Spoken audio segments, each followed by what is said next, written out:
ಸುಮಾರು ಒಂದು 2-3 ಸಾವಿರ ಜನ ಪಂಚಾಯತಿ ಮಟ್ಟದ ಲೀಡರ್ಗಳು ಹಳ್ಳಿಯಿಂದ ಕರೆಸಿಬಿಟ್ಟು ಅವ್ರಿಗೆ ನೇರವಾಗಿ ಹೇಳ್ತಾರೆ, ಈ ಜಿ ಬಿ ವಿನಯ್ ಕುಮಾರ್ ಬೇಕಾ, ನಾನು ಬೇಕಾ ನಿಮಗೆ?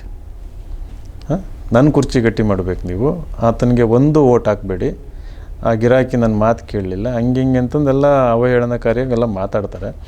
ನಮ್ಮ ಜನಕ್ಕೆ ಸಿದ್ದರಾಮಯ್ಯ ಅಂತಂದರೆ ಗಾಡ್ ಇದ್ದಂಗೆ. ಸೊ ಅವರೇ ಹಿಂಗೆ ಹೇಳಿದ್ದಾರೆ, ಅವ್ರ ಕುರ್ಚಿ ಗಟ್ಟಿ ಆಗಬೇಕು, ಇವನು ಮೊನ್ನೆ ಬಂದಿದ್ದಾನೆ, ಆಮೇಲೆ ಇವನಿಗೆ ಅವಕಾಶ ಇದೆ, ಇನ್ನೂ ವಯಸ್ಸಿದೆ ಅಂತಂದ್ಬಿಟ್ಟು ಏನು ಮಾಡಿದರು, ಇದೇನು ನನಗೆ 2-3 ಲಕ್ಷ ಓಟ್ ಬರಬೇಕಿತ್ತು, ಇವ್ರು ಹಿಂಗೆ ಹೇಳಿದ ಮೇಲೆ ಅದು ಓಟೆಲ್ಲ ಕಿತ್ಕೊಂಡು ಹೋಯ್ತು. ಆಮೇಲೆ ನಿಮಗೆಲ್ಲ ಗೊತ್ತಿದೆ, ಎಲೆಕ್ಷನ್ ಅಂತಂದರೆ ದುಡ್ಡು ಹಂಚ್ತಾರೆ. ಇವರು ಅಷ್ಟಿಷ್ಟೆಲ್ಲ ದುಡ್ಡಿನ ಒಳನೇ ಹರಿಸಿದ್ರು ಇವರೆಲ್ಲ.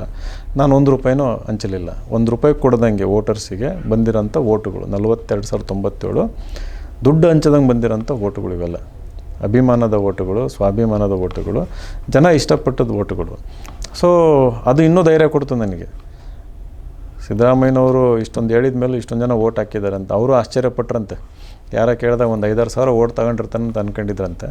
ಯಾರು ಇಲ್ಲ ಇಷ್ಟು ಅಂದಾಗ ಅವ್ರಿಗೂ ಆಶ್ಚರ್ಯ ಆಗಿದೆ.